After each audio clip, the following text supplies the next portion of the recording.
Pemerintah Kota Banjarmasin masih kesulitan dalam menyiapkan lahan luas sebagai lahan pengganti untuk pembuangan ratik. Apalagi masih adanya penolakan dari warga yang bermukim di sekitar wadah pembuangan ratik lantaran adanya bau dari tumpukan tersebut.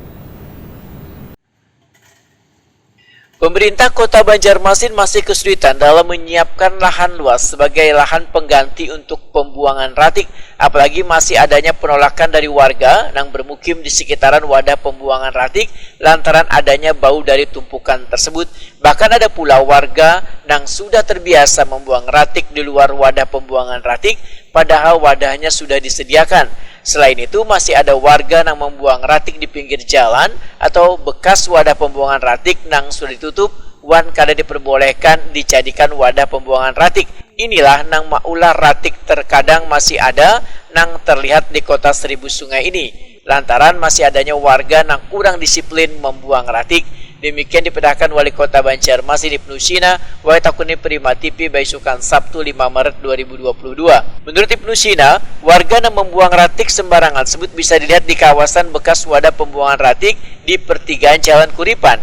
Padahal sudah jelas ditutup wan kada diperbolehkan membuang ratik, namun masih ditemui ada tumpukan ratik di kawasan tersebut. Ibnu Sina mengakui bila permasalahan ini lantaran 9 kelurahan hanya memiliki sebuah wadah pembuangan ratik, karena idealnya sebuah kelurahan memiliki sebuah wadah pembuangan ratik.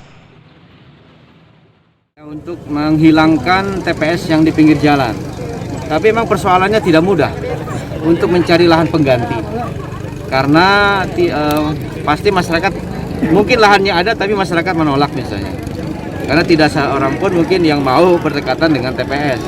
Tapi yang di pinggir jalan kami bersama-sama komitmen untuk mencarikan solusi tempat ya, dan beberapa sudah ditangani dengan baik. Kemudian sampah yang masih menjadi perhatian misalnya di Kuripan ya, kemudian di kawasan Mula Warman, itu juga menjadi persoalan kita karena minimal sebetulnya 1 kelurahan 1 tempat TPS.